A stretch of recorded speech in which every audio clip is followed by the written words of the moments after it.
decider. Iran in action as Liverpool and Arsenal are the team that have been by Japan. The two teenagers have their nations respectively home in forceful numbers, I'm sure, and an early attack for Salah.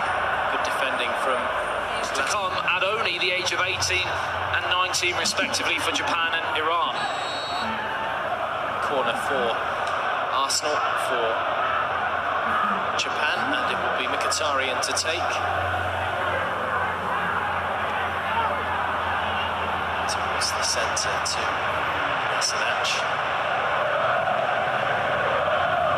It's now a throw-in for Arsenal, playing in their away strip against the red of Liverpool.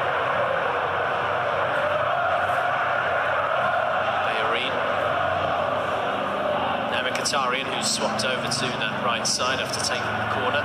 Lacazette. Oh, lovely turn. It's really good, and too much on it for Aubameyang. There's a chance there, you know, if he could have got that cross right, because Aubameyang had just got in front of Matip there.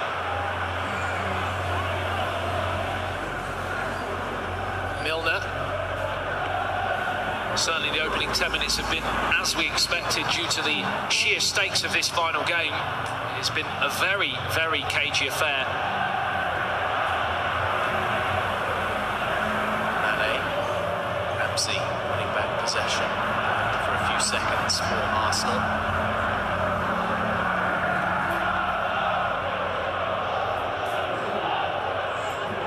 Van Dijk. Mane. Firmino, who's given us plenty of goals today in the matches involving Liverpool. Firmino dispossessed just inside the Arsenal box. Yeah, very tense affair so far in the opening quarter of an hour. Simply because all roads have led to here, from West Asia qualifies for Iran,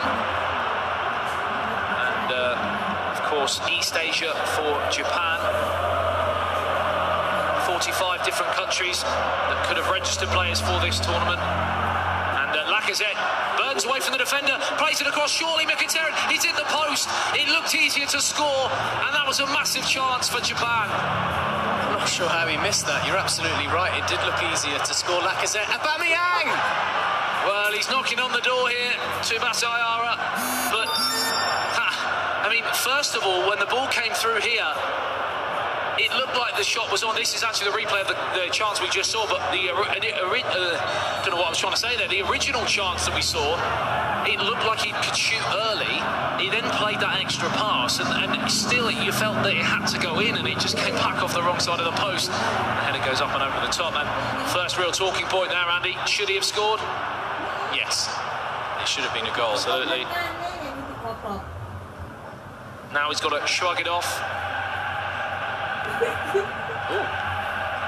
Nearly didn't get out of the penalty box there. Unai Emery knew here at Arsenal like that from the goalkeeper. Wijnaldum finding Mane. He looks for Firmino. Arsenal with plenty of bodies to form the attack from Liverpool. 23 minutes gone, just the one chance, but what a chance it was. It really should be 1-0 to Japan. Lifeline there for Iran.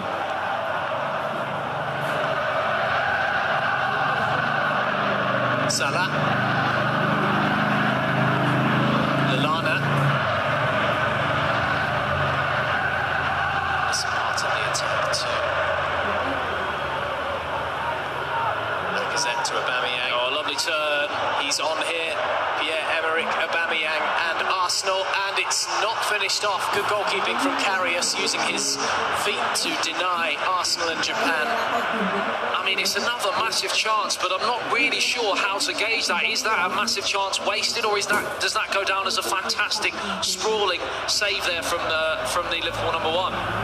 To me, it looked like a great save. Lacazette to Aubameyang, saved again.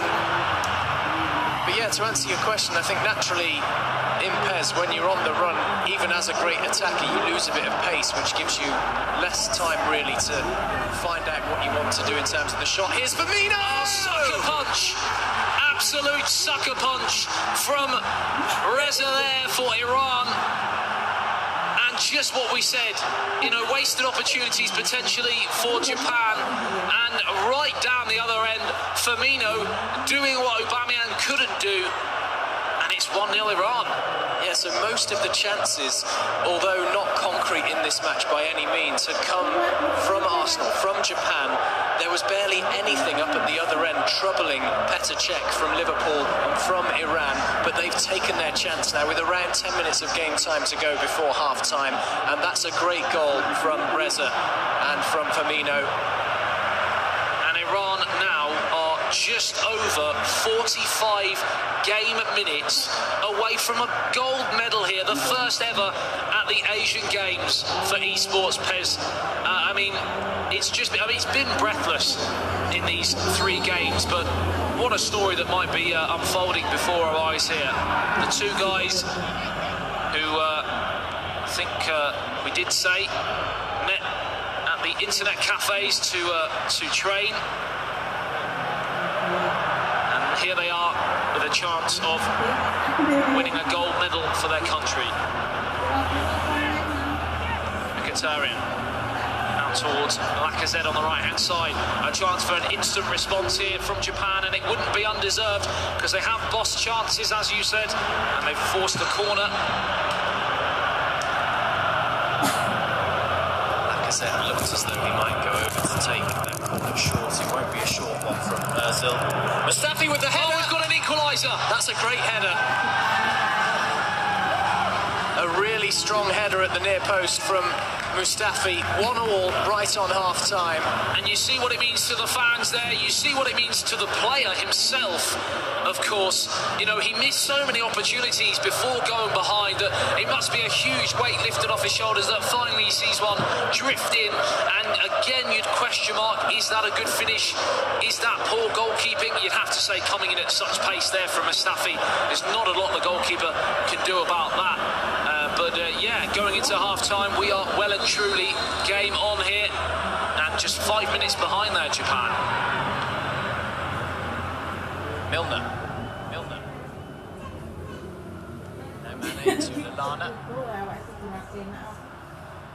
Is there another goal in this game before the break? To take the throw in.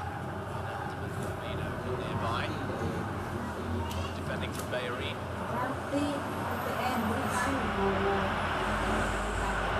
Lacazette with a lovely first touch, and he gets it back from Aubameyang. Lacazette still in possession, and he's won the corner. What a time to score a second goal for Japan this would be, and a heartbreaker for Iran going in behind if it were to happen. Crossed in, this time defended much better. No run allowed for Mustafi towards that near post. Ozil. At him. We've had the minute of added time, so it's half-time and all square, 1-1 in this match and 1-1 overall as well. So there's not a lot to look at between these two, Iran and Japan, and straight after the whistle they're straight back into it for the second half. And what a crucial second half, because one goal could be the difference between gold or silver. And for Japan, a history maker here, the first to seal the victory, and you'd have to feel now in the corner there it is job well and truly done, and Japan have etched their name in the history books. Yeah, they've just got to keep hold of the ball now, and they couldn't quite manage it there. It will be a goal kick, no, a corner rather, for Arsenal and even for better Japan. For Japan. And you see there are barely any bodies in there because Arsenal just want to be ready for the counter-attack. Cazorla in possession. We've had an extra minute in added time as Wijnaldum goes long, and it is all over. And Japan are history makers at the first ever PES event as esports is part of the Asian Games. A first gold medal. They're the best officially in Asia. Japan are champions. As we said, they were favourites going into the competition. You'd have to say, due to the fact that they had Naoki Sugimura, or Sophia as we also know him as, on their team. But more importantly than that, right at the death, the main man to take home the gold after the first game defeat was the youngest ever player on the tour, and that was, of course, Tsubasa.